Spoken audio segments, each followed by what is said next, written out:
pessoal, então nós estamos aqui para fazer o ajuste da densidade ótica da nossa solução, né, de esporos no fundo. Então aqui nós já transferimos a solução de esporos para essas cubetas para fazer a leitura, e sempre como controle nós temos que ter o material que foi utilizado para fazer a solução, como por exemplo, como nós estamos utilizando a salina 0,85%, então a salina é o nosso controle. Tá? Então aqui nós temos um equipamento, que é um espectrofotômetro. Então nós vamos colocar, né, o controle primeiro. Tá? E posteriormente nós colocamos a nossa amostra.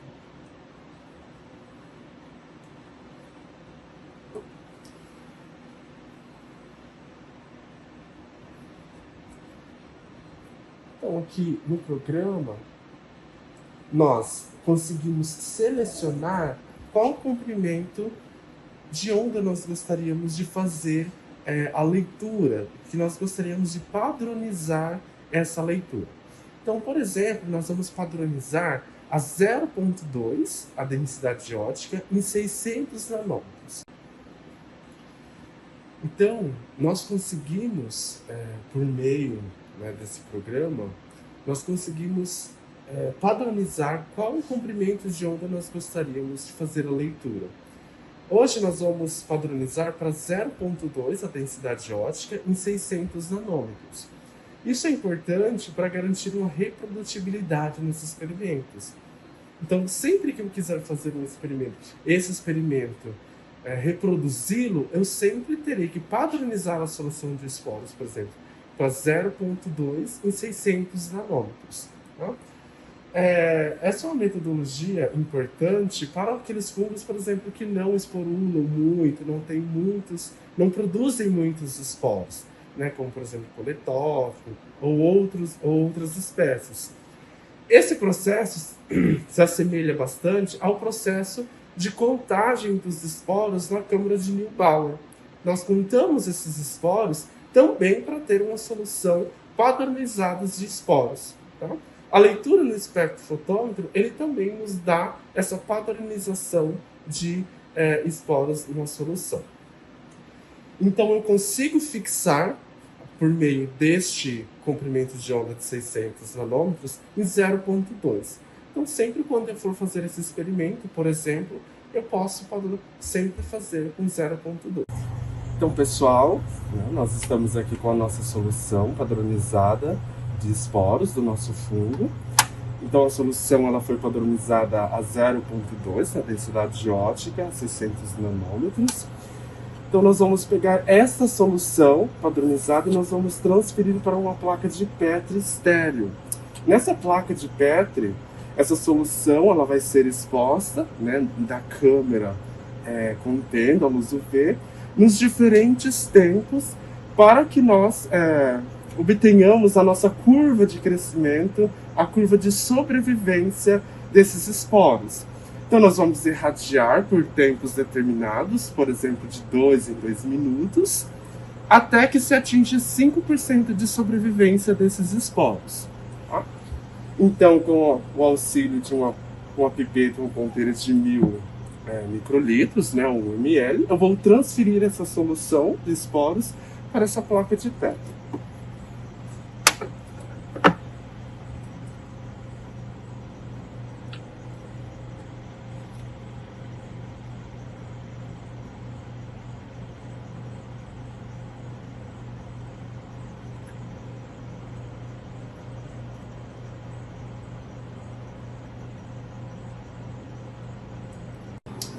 Bom, pessoal, então aqui nós temos a nossa câmera de irradiação, a luz ultravioleta. Dentro nós temos a luz ultravioleta. É importante notar que nesta câmera possui várias marcações mostrando a distância, porque é importante conhecer. Bom, pessoal, então aqui nós temos a nossa câmera de irradiação, a luz ultravioleta. Dentro nós temos a luz ultravioleta. É importante notar que nesta câmera possui várias marcações mostrando a distância, porque é importante conhecermos as distâncias, porque cada posicionamento da placa dentro da câmera vai influenciar no comprimento de onda que essa luz que está atingindo a placa contendo os esporos. Então, por exemplo, do centro à marcação, eu possuo cerca de 254 nanômetros de comprimento de onda que está chegando na minha placa de PET contendo os esporos. Se eu posicionar dentro da câmera essa placa a cerca de 11 centímetros do centro da câmera, será outro comprimento de onda, por exemplo, 260 nanômetros, que estará chegando nos meus esporos dentro da placa de PET. Então, é muito importante conhecer a distância que você está posicionando a placa de PET, né, contendo a solução dos esporos, da luz ultravioleta, para você saber qual é o comprimento de onda que está chegando. Bom, pessoal, nós vamos então abrir a nossa câmera, posicionar a placa no centro da nossa câmera. Rapidamente eu vou abrir, né, a placa posicionada ao lado e fechar na câmera. No momento que eu fecho a câmera, a luz ultravioleta ela já é acionada. Então nós começamos a contabilizar o tempo que essa solução de esporos ela vai ser exposta a essa luz. Supondo que nós vamos fazer uma curva para atingir uma curva de sobrevivência de 5%, então obviamente eu terei que expor essa solução a diversos tempos. Então, suponhamos que nós iniciaremos fazendo uma exposição de 2 minutos. O meu intervalo de tempo será 2 minutos, por exemplo. Então, eu começo do tempo inicial 0, que será o meu controle, posiciono a placa durante 2 minutos. Quando der esse tempo, eu tiro uma alíquota, posiciono, retorno a placa novamente e vou fazendo essa irradiação durante 4 minutos, durante 6, 8, 10, 12 e assim sucessivamente até, né, o tempo desejado. Então, pessoal, nós temos aqui, já retiramos a nossa placa da câmera de radiação e agora nós vamos fazer a diluição dessa solução de esporos irradiados em solução salina, 0,85%. Nós vamos fazer uma solução, a diluição de 1 para 10 e 1 para 100. Por quê? Se nós semearmos diretamente essa solução, irá crescer vários fungos, muitos fungos, né? Vários esporos irão germinar dessa solução. E aqui facilita tanto o processo de contagem, para se fazer o cálculo da obtenção de 5% de sobrevivência, tanto para posteriormente fazer o isolamento das colônias, a seleção e isolamento das colônias. Tá? Porque após esse crescimento, nós precisamos selecionar as colônias e transferi-las para um novo meio de cultura. Então, este primeiro procedimento que nós fizemos, a diluição da solução mãe irradiada para 10, de 1 para 10 e 1 para 100, essa técnica, essa metodologia é de isolamento total. Né? Então, eu retirei a minha placa exposta, fiz as diluições e eu semeei para ver ali os esporos que irão germinar, que irão crescer no meio de cultura. Outra metodologia também, né, que pode ser utilizada é o isolamento por enriquecimento e filtração, onde eu pego a solução que foi irradiada e eu transfiro, né, para um Erlenmeyer que contém o meio mínimo líquido, tá?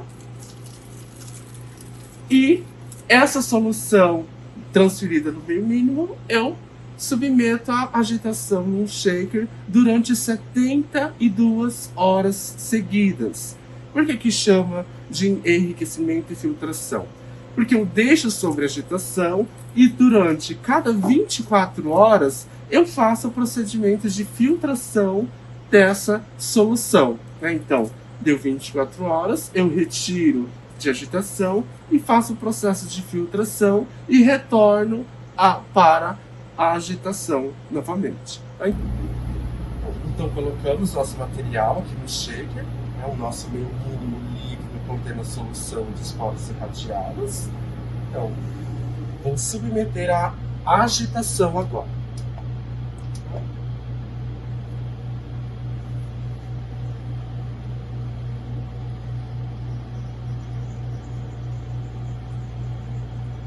Então, esse processo de agitação ele vai ficar 150 RPMs. Tá? Então, a cada 24 horas, nós vamos tirar o material do shaker, né, voltar novamente ao fluxo, fazer o processo de filtração para um novo layer esterilizado e colocar novamente o shaker para o processo de agitar novamente.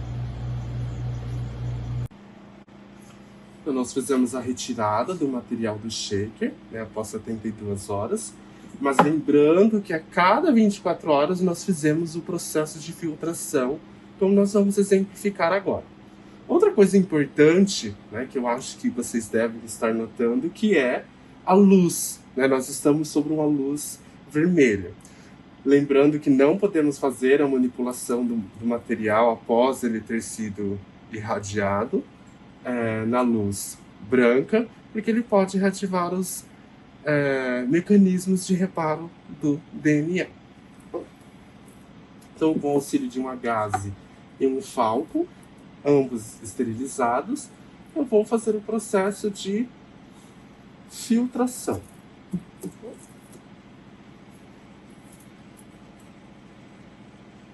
Então, cuidadosamente eu dispenso a minha solução, né?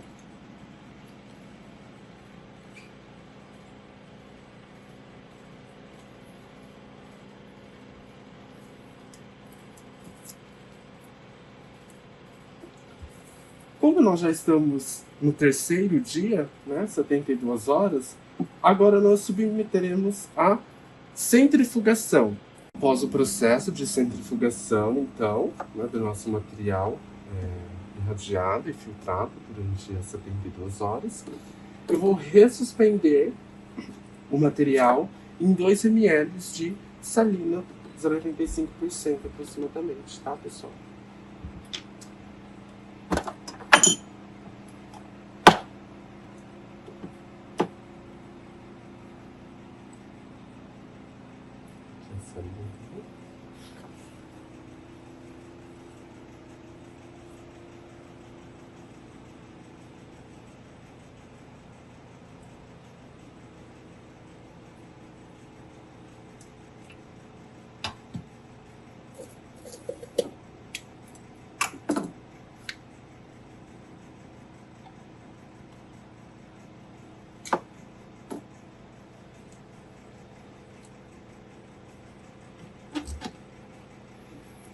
E também, após esse processo, eu vou fazer a semeadura dessa nova solução ressuspendida na salina. Também vou fazer a semeadura de 100 microlitros dessa solução em uma placa contendo meio sólido. Tá? E novamente eu vou fazer a semeadura com alça de Drygalski. Bom, pessoal, então aqui nós temos um exemplo de uma placa crescida após 24 horas, né? Aqui é possível, né, nós vermos algumas colônias crescidas, né? Então o próximo passo agora é nós fazermos a seleção dessas colônias que serão isoladas. Então eu estou fazendo a marcação para depois mais facilmente nós virmos aqui, fazer um recorte desse meio de cultura, nesse fragmento contendo essa colônia, nós vamos transferir para um novo meio de cultura sólido para que ela possa fazer o crescimento a partir daí. Então agora nós vamos fazer a seleção e transferência das colônias.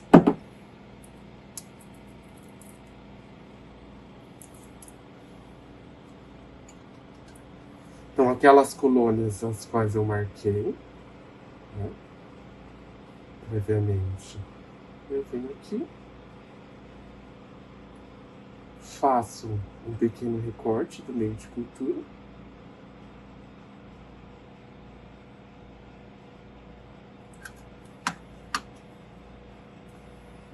Né? E esse meio de cultura, contendo a colônia, eu vou transferir para um novo meio de cultura sólido. Lembrando, pessoal, que todas as colônias crescidas, elas devem ser transferidas isoladamente para novos meios de cultura. Né? Então, vamos supor que se eu tenha 200 colônias crescidas, eu vou ter que transferir, né, todas essas colônias separadamente, individualmente, para novas portas de terra. Tanto para o isolamento, né, total, quanto para o isolamento, para o enriquecimento e filtração, também segue esse processo de seleção e transferência das novas colônias.